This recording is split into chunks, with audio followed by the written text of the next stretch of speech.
warahmatullahi wabarakatuh. Kali ini kita akan membahas tentang pelajaran fikih kelas 12 semester genap. Pada semester ini terdapat 7 bab yang akan kita bahas. Happy watching. Pada bab 6 kita akan membahas mengenai kaidah amr dan juga nahi. Apa itu kaidah amr dan nahi? Yang pertama yaitu kaidah amr. Amar menurut bahasa artinya perintah, sedangkan menurut istilah adalah suatu lafal yang menunjukkan tuntutan untuk mengerjakan sesuatu dari atasan ke bawahan. Atasan di sini yang dimaksud adalah Allah Subhanahu wa taala, sedangkan kebawahan adalah manusia. Bentuk amar, yang pertama fi'il amar, yang kedua fi'il mudhari', yang ketiga isim fi'il amar, dan yang keempat masdar pengganti amar. Kaidah amr yang pertama, mengerjakan suatu pekerjaan yang dituntut oleh suatu perintah, hukumnya adalah wajib. Kaidah kedua, apabila ada perbuatan yang dilarang, kemudian datang perintah untuk mengerjakan, maka perintah tersebut bukan perintah wajib, tetapi bersifat membolehkan. Yang ketiga, pada dasarnya perintah itu tidak menghendaki segera dilaksanakan. Yang keempat, pada dasarnya perintah itu tidak menghendaki pengulangan. Dan yang terakhir, perbuatan yang diperintahkan itu tidak bisa terwujud tanpa disertai dengan perbuatan yang lain. Hukum yang menunjukkan amar di sini terdapat 12 hukum. Yang pertama nadab atau anjuran, yang kedua irsyad atau petunjuk, yang ketiga ibahah atau boleh dikerjakan, boleh ditinggalkan, yang keempat tahdid mengancam, yang kelima tazkir menghina, yang keenam ta'jiz atau menunjukkan kelemahan, selanjutnya talhib membuat sedih atau merana, takwin penciptaan, tahwid penyerahan, imtinan menyebut nikmat, ikram memuliakan, dan yang terakhir adalah berdoa atau memohon. Yang kedua yaitu kaidah nahi. Menurut bahasa artinya melarang, sedangkan menurut istilah adalah lafaz yang meminta meninggalkan sesuatu perbuatan yang sifatnya mengharuskan, jadi harus ditinggalkan. Kaidah nahi di sini yang pertama menunjukkan haram, larangan bersifat mutlak. Ketiga, pada dasarnya perintah itu tidak menghendaki pengulangan secara mutlak.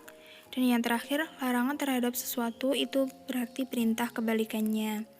Bentuk nahi ada dua. Yang pertama fi'il mudhari' yang didahului dengan la nahiyah atau janganlah, dan yang kedua adalah lafadz-lafadz yang dengan tegas bermakna larangan atau mengharamkan. Hukum yang menunjukkan nahi, pertama menunjukkan haram, kedua menunjukkan makruh, dan yang ketiga melarang sesuatu mengakibatkan perbuatan yang dilarang hukumnya menjadi rusak atau tidak sah. Selanjutnya pada bab 7 kita akan membahas mengenai kaidah am dan juga khas. Menurut bahasa, am artinya umum, merata, dan menyeluruh, sedangkan menurut istilah adalah suatu lafaz yang menunjukkan pengertian umum yang mencakup satuan-satuan yang terdapat dalam lafaz tanpa pembatasan jumlah tertentu. Kaidah am yang pertama, keumuman itu tidak menggambarkan suatu hukum. Maksudnya di sini adalah bahwa lafaz am masih bersifat global, umum, dan belum menunjukkan ketentuan hukum yang pasti. Kedua, makna yang tersirat atau mafhum mempunyai bentuk umum. Artinya adalah makna suatu lafaz atau mafhum itu menyimpan arti umum, belum jelas dan pasti. Yang ketiga, orang yang memerintah sesuatu masuk di dalam perintah tersebut. Kaidah ini dapat dipahami bahwa hukum berlaku bagi orang yang memerintah kecuali Allah Subhanahu wa taala. Dan yang terakhir, pelajaran diambil dari keumuman lafaz, bukan hanya pada kekhususan sebab. Selanjutnya yaitu kaidah kas. Menurut bahasa, kas artinya tertentu, sedangkan menurut ulama usul fikih, kas adalah lafaz yang dipakai untuk satu arti yang sudah diketahui kemandiriannya. Bentuk lafaz kas yang pertama yaitu lafaz kas berbentuk mutlak. Maksudnya di sini adalah jika ada ayat yang menunjukkan arti kas, selama tidak ada dalil yang mengalihkan makna hakiki kepada makna lain, maka yang harus digunakan adalah makna hakiki. Contoh, hukuman bagi pezina ghairu muhsan adalah 100 kali dera. Yang kedua, lafaz kas berbentuk kas yang ditentukan dengan sesuatu. Maksudnya, Jika lafadz khas yang mutlak itu ditemukan berada dalam ayat lain, sedangkan topik dan sebab penjaraannya sama, maka semua hukumnya harus sama. Contohnya di sini keharaman darah dalam Al-Quran surat Al-Maidah ayat 3 dan juga surat Al-An'am ayat 145. Yang ketiga, lafadz khas berbentuk amar atau perintah. Jika lafadz khas berbentuk perintah, hukumnya menjadi wajib. Contoh, hukuman bagi pencuri dalam surat Al-Maidah ayat 38. Yang terakhir, lafadz khas berbentuk nahi atau larangan. Jika lafadz khas berbentuk larangan, maka hukum di dalamnya berarti haram. Contohnya, larangan menikahi wanita musyrik dalam Al-Baqarah ayat 221. Yang selanjutnya adalah bab 8 mengenai kaidah mujmal dan juga mubayyan.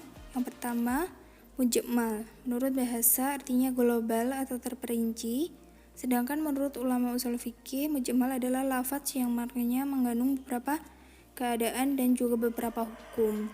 Contoh lafadz mujmal terdapat dalam Al-Quran surat Al-Baqarah ayat 228 yang artinya wanita-wanita yang ditalak hendaklah menahan diri atau menunggu 3 kali quru'. Lafadz quru' di sini disebut mujmal karena mempunyai 2 arti. Yang pertama yaitu haid dan suci. Hukum mujmal: apabila terdapat mujmal baik dalam Al-Quran maupun hadis, kita tidak dapat menggunakannya sebelum datangnya penjelasan. Seperti halnya lafadz sholat yang kemudian dijelaskan oleh Nabi Muhammad SAW tentang tata cara melaksanakannya, rukun, syarat, dan cara melakukannya. Selanjutnya yaitu kaidah mubayyan. Mubayyan menurut bahasa artinya penjelasan, sedangkan menurut istilah adalah suatu lafadz yang jelas maksudnya tanpa memerlukan penjelasan. Bayan di sini dibagi menjadi 5 bagian. Yang pertama bayan dengan perkataan, bayan dengan perbuatan, bayan dengan isyarat, bayan dengan meninggalkan sesuatu, dan yang terakhir adalah bayan dengan diam. Yang selanjutnya adalah bab 9 yang membahas tentang kaidah muradif dan juga kaidah mustarak. Yang pertama, muradif adalah lafadz yang bermacam-macam dengan arti yang sama.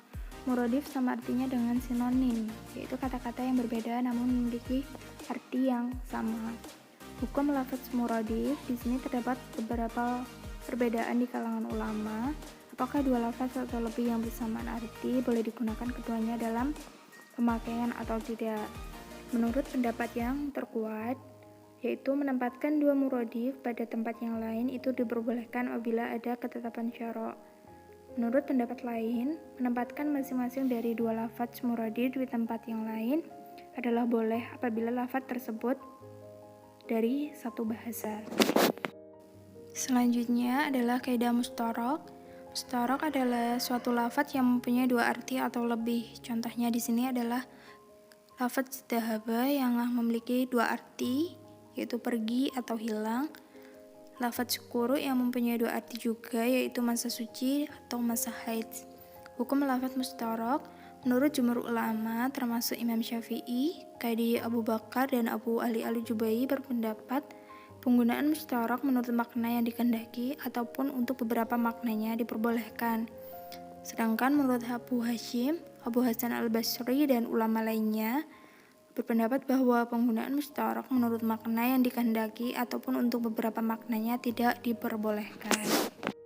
Selanjutnya adalah bab 10 yang akan membahas tentang kaidah mutlak dan juga muqayyad. Mutlak yaitu lafadz yang menunjukkan sesuatu yang tidak dibatasi oleh suatu batasan yang akan mengurangi jangkauan maknanya secara keseluruhan. Sedangkan muqayyad yaitu lafadz yang menunjukkan kepada hakikat sesuatu yang dibatasi dengan sifat, keadaan, syarat, atau ungkapan umum yang dibatasi dengan batasan apa saja tanpa dihubungkan dengan bilangan.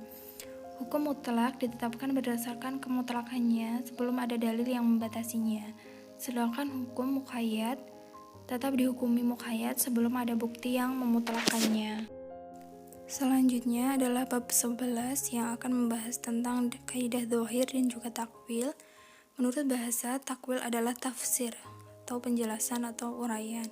Sedangkan menurut istilah, takwil adalah memalingkan lafadz dari makna dhohir atau jelas kepada yang mungkin baginya berdasarkan dalil. Yang kedua yaitu makna dhohir. Menurut bahasa, dhohir artinya terang atau jelas, sedangkan menurut istilah, dhohir adalah suatu lafadz yang mengandung dua kemungkinan arti. Salah satu dari keduanya lebih kuat daripada yang lain, dan makna yang lebih kuat itulah yang digunakan.